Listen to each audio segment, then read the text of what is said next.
大家好，欢迎收听自然说中文。大家好，在这个播客里，我们用最自然、最放松的方式聊聊天。阿杰，我问你一个问题，你知道在中国吃饭有一个动作绝对不能做吗？用手抓菜。不是，比那个更严重。更严重，吃饭的时候打嗝。也不是，我给你一个提示，跟筷子有关。把筷子敲碗。那个确实不太礼貌，但还不算最严重的。这个动作啊，我先卖个关子，等一下再告诉你。哈哈，小安，你又来了，故意吊我们的胃口。别急，别急，听完今天的节目，你就知道答案了。这就是我们今天要聊的话题：中国人吃饭的规矩。对于正在学习 HSK 3级和4级的朋友来说，这些文化知识和餐桌上的用语非常实用。没错，如果你喜欢我们的播客，别忘了订阅和点赞我们的频道。今天我们会从筷子礼仪、点菜文化、敬酒规矩，一直聊到中国人请客的潜规则。准备好了吗？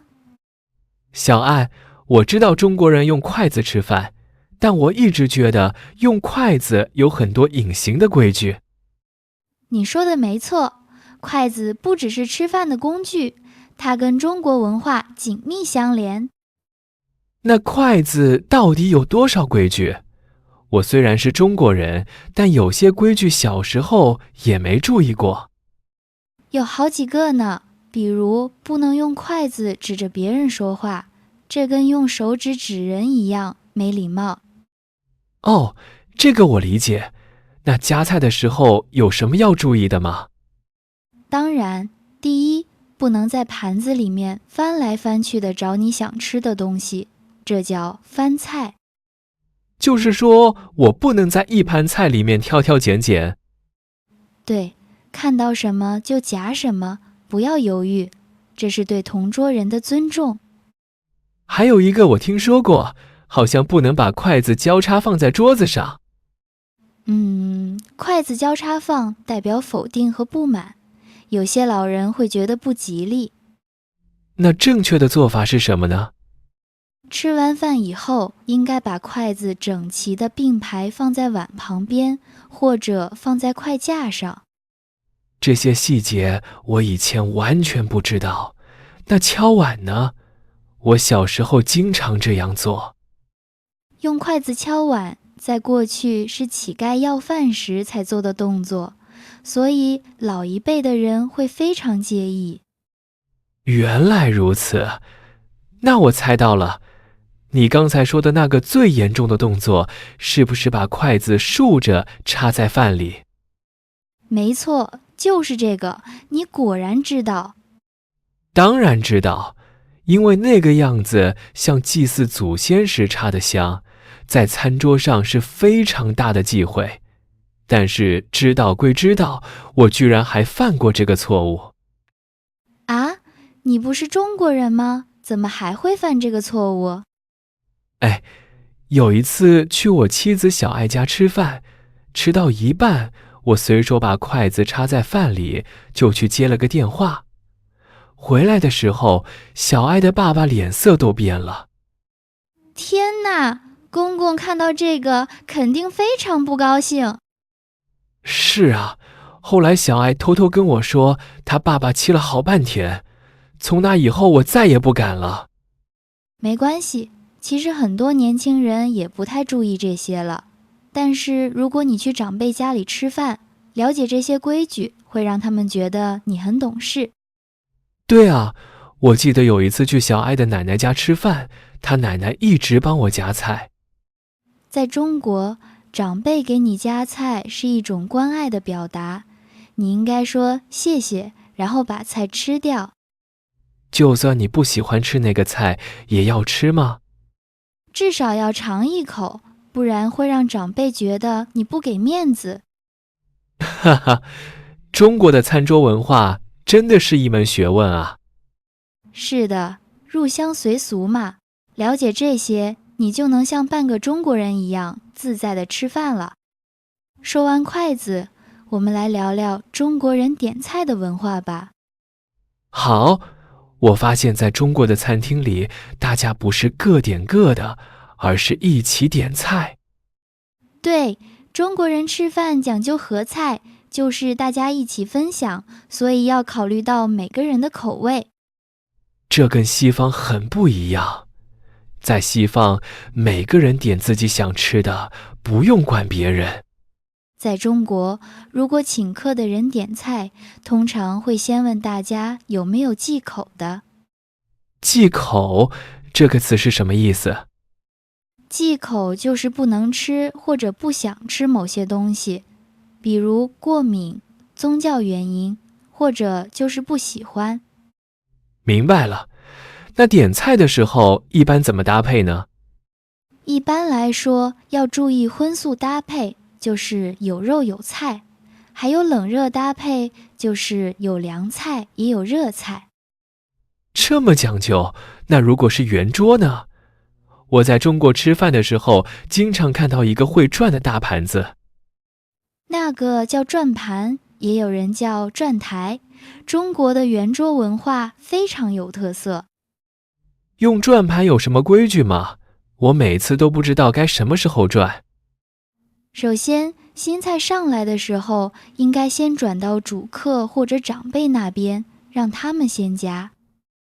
所以不能直接就开始吃，要等长辈先动筷子。没错，这是基本的尊重。还有，当别人正在从转盘上夹菜的时候，你不能转动转盘。啊，我好像也干过这种事，我太饿了，就直接转了。哈哈，你这样做，对面正在夹菜的人可能筷子就悬在空中了，很尴尬。看来我欠了好几桌人一个道歉。那如果我想吃的菜在对面怎么办？你可以等别人都夹完了，再慢慢转过来，千万不要站起来去够，那也是不太雅观的。好复杂，不过学会了这些，去中国餐厅吃饭肯定会更从容。对，有备无患嘛。而且中国朋友看到你懂这些，一定会对你刮目相看。说到吃饭，中国人的饭局上还有一件事我觉得很特别，就是敬酒。没错，在正式的饭局上，敬酒是非常重要的社交礼仪。我在中国参加过一次公司聚餐，那天晚上被敬了好多次酒。哈哈，你有没有注意到敬酒的时候大家是怎么碰杯的？我只记得碰杯碰得很开心，好像没什么特别的。其实有一个很重要的细节，在中国，如果你和长辈或者领导碰杯，你的杯子应该比他们的低一点。杯子放得低，就是在表示尊重。没错，有时候你会看到两个人都在往下放杯子，最后几乎碰到桌子了，特别有趣。因为两个人都想表现得比对方更谦虚，对吧？对，这就是中国文化中谦虚的体现，大家会互相客气，谁也不想显得高人一等。那如果不喝酒怎么办？我不太能喝酒。你可以说以茶代酒，就是用茶水代替酒，这是完全可以接受的。这个说法很实用。那敬酒的时候一般说什么话呢？一般会说一些祝福的话，比如祝您身体健康，合作愉快，或者友谊长存。那如果是朋友之间呢？朋友之间就随意多了，可以说干杯或者随意，随意，意思是你喝多少都无所谓。哈哈，但是在中国，有人跟你说随意的时候，自己却一口干了，你压力就很大了。这也算是一种无形的挑战吧，真的是身不由己。对我来说，中国的敬酒文化既热情又有点让人紧张，但确实是一种很独特的社交方式。是的，如果你掌握了这些小技巧，在饭局上就能游刃有余了。最后一个话题，可能是外国朋友最困惑的，谁来买单？在西方，大家都很习惯 AA 制，就是各付各的。但是在中国，特别是正式一点的饭局，通常是请客的人买单，而且买单的时候还有一场战斗。战斗？你是说大家会抢着付钱？对，吃完饭以后，几个人可能会同时站起来，争先恐后的要去付账。我在中国亲眼见过这种场面，两个人拉拉扯扯，差点把收银员吓坏了。这在中国非常常见，因为在中国文化里，请客代表了你的热情和大方。那如果是别人请你吃饭，你该怎么做？是不是也应该象征性的争一下？对，至少要客气一下，说我来吧，或者这次我请你。如果对方坚持要付，你再感谢就好。千万不要直接说好的，谢谢，然后坐着不动。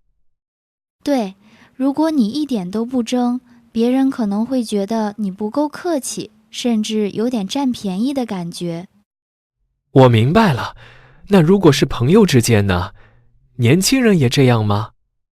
年轻人之间比较随意，现在很多年轻人也接受 AA 制了，特别是在大城市。但是有一个不成文的规定，今天你请我，下次我请你，对吗？对，这叫礼尚往来，就是有来有往的意思。如果别人总是请你，你从来不回请，关系就会变得不平等。还有一个我很好奇的问题，中国人请客的时候，为什么总是点很多菜，有时候根本吃不完？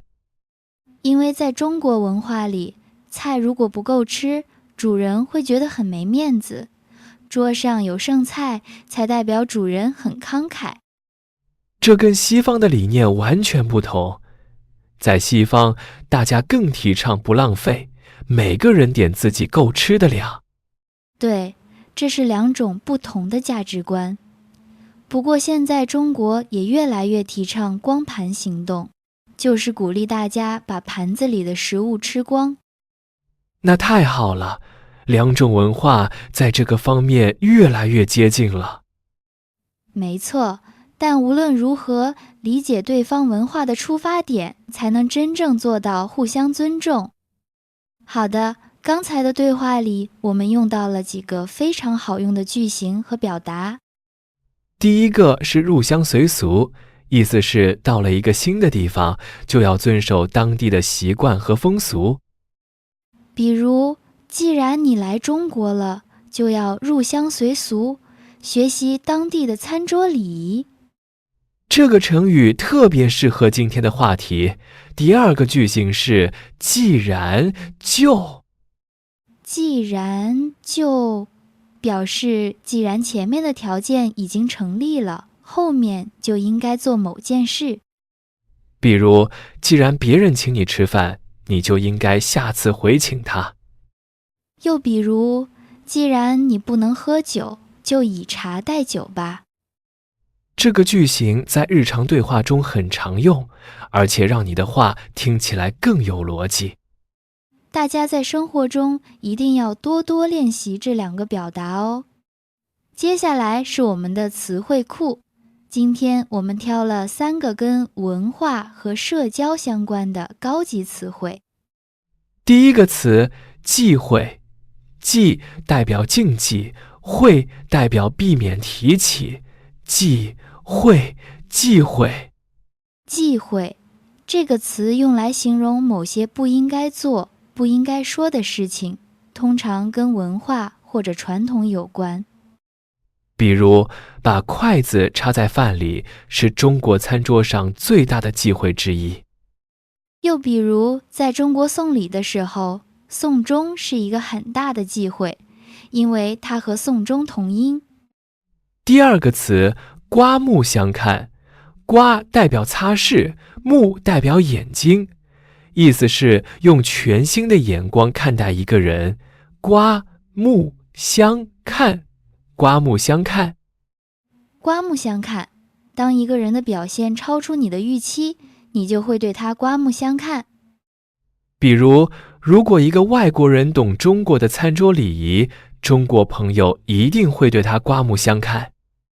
没错，又比如他的中文进步太快了，老师都对他刮目相看。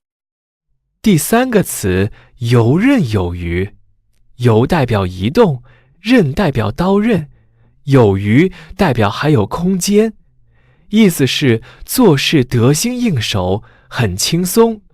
游刃有余，游刃有余。游刃有余，这个成语来自一个古代的故事。一个厨师切肉的刀法非常高超，刀在骨头之间移动，还有多余的空间。比如，如果你掌握了中国的餐桌规矩，在任何饭局上都能游刃有余。